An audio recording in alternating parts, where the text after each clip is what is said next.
mobilisation très animée. Le NPA rejoint le Front de gauche pour les prochaines régionales. Une union difficile qui s'est construite sur un accord commun, pas d'alliance avec Georges Frêche, Thierry Valero et Jean-Philippe Faure. D'ores et déjà, nous avons réfléchi à la... Un front de gauche élargi, 8 formations antilibérales autour d'une même table.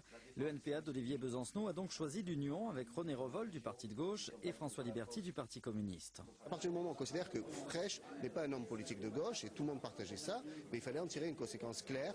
Aucun rassemblement n'est possible avec lui au second tour. Et le Parti socialiste prend lui seul la responsabilité qu'il n'y ait pas ce rassemblement au second tour en soutenant Georges Frêche. Cette nouvelle coalition veut aussi incarner une rupture par son programme. Le Parti communiste participe à de nombreux exécutifs locaux dirigés par le Parti socialiste. Mais pour ces régionales, il n'y a pas de discussion possible avec les alliés d'hier. Ce que nous souhaitons, c'est qu'émerge une autre gauche, une gauche de transformation, qui ne soit pas une gauche de transmission de la politique de la droite, et qui, sur les vraies valeurs de gauche, sur les réponses sociales, économiques, écologiques à apporter par rapport aux besoins des gens, eh bien, nous puissions construire donc effectivement une gauche sur ces vraies valeurs.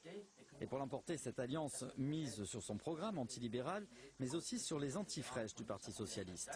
Je suis absolument convaincu que j'ai des amis socialistes qui vont venir vers nous, certains vont être sur la liste, d'autres vont être dans les comités de soutien, d'autres vont nous diffuser les tracts.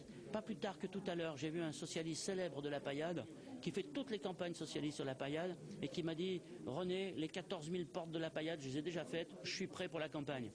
Ces régionales en Languedoc-Roussillon auront permis à la gauche de se retrouver. Marie-Georges Buffet, Jean-Luc Mélenchon et Olivier Besancenot devraient d'ailleurs tenir un meeting commun le 29 janvier à Montpellier.